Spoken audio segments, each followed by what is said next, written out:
Parents figure out what to do with their kids come this fall. Teachers are also having to make some tough decisions. Is their career worth going back to campus? Janelle Bluda shows us what the teachers union has to say about the TEA's new guidelines.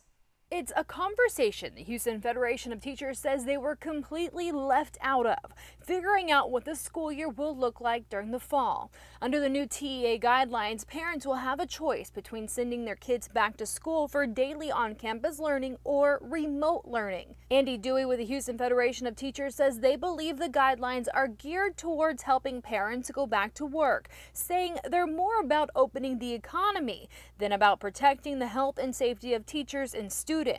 Everyone coming on school campuses must be screened before they're allowed inside, and masks will be mandatory. But Dewey says there's still so many questions, including who teaches what and where. Is there going to be priority given to virtual teaching to those teachers who have who themselves are in at-risk situations or have family members? How is that going to be worked out without knowing how many kids are going to be there? He says they will be working with HISD and other districts in the coming weeks to figure out the safest ways to head back to class for both teachers and students.